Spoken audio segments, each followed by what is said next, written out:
Tania and I became friends in grade 1, sub A. When we moved from Knysna to George, I was wild and very athletic.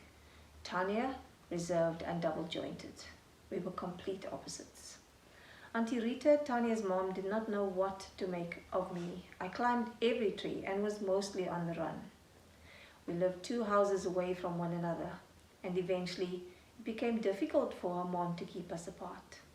Some of our most magical moments were spent on our backs in the passage of our house with all the doors closed, in darkness, and we watched the spectrum of light that came through a hole in our door.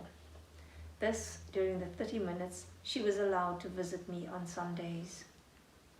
We moved, and it became meetings at the public library in Puckelsdorp every Friday after school, which, thanks to her, awoken my love for books. Friday afternoons in high school, Tania was allowed to walk to the library by herself, and excitedly, after leaving her at her gate on the way from school, I would rush home to be back at the library to meet her. We spent 12 years of schooling together, in every single class. We were all aware of Tania's brilliance at school, but she was Tania, my sidekick. Together we made up the swimming club. It had 2 members, us, the founding members. Training was in what closely matched a swimming pool, the Quine River. We started the Skellions Hiking Club and added the 7-day Outeniqua Trail to our hiking adventures, wrote plays and acted in them, leadership and cultural clubs, and played chess for the school team. I'm certain that Tania could have been a national chess champ had times been different, but Tania's mastery of the Rubik's Cube was what mostly I was in awe with. Then in matric, I became her sidekick. She was my head and I her deputy. Mr. Douglas shared an intimate moment during Tania's last hours in hospital, and it reminded me of moments when Tania would get hurt at school, perhaps tripped or hit her toe. She never cried, but a single tear down her cheek would be the only sign that she was in pain. Emotional intelligence is something that most people spend their lifetime achieving, but to Tania it was built into her character. She was an excellent leader and treated every one of teacher and scholar the same and with world's regard. Our connection as friends was a soul's connection. Tania asked me to join her on 2 significant occasions, at the end of matric to UCT and when she left to study abroad. But our paths would be different. It would separate but converge on repeat. In my heart, I knew that Tania would be fine. People had no choice but to love her.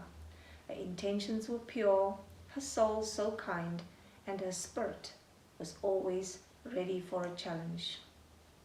Significant moments in our lifetime of friendship stand out. The night before her first procedure, I was able to call her from Northern Ireland, where we stayed at the time. During the conversation, she would cunningly change the topic away from her.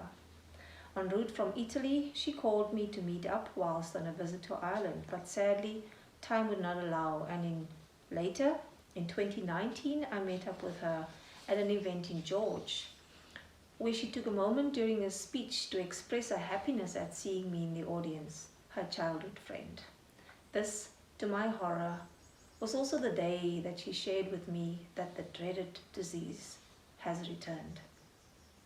Our contact from then on was a lot more constant. She was by my side with the passing of my brother, and the first one to wish me a Happy New Year 1 minute into the new year. Needless to say, our love for gardening goes far back. Tania loved her garden, and our conversations during 2020 were filled with many a bold emoji and around gardening. My birthday, 1 March, was the last day I spoke to Tania Samantha Douglas. Uncle Aubrey and Auntie Rita asked me to offer this memoir that could shed light on our lifetime friendship from toddler to adulthood, since it happens so often that people grow apart. Upon pondering on this myself, the answer came to me when I overheard a conversation between my 2 daughters.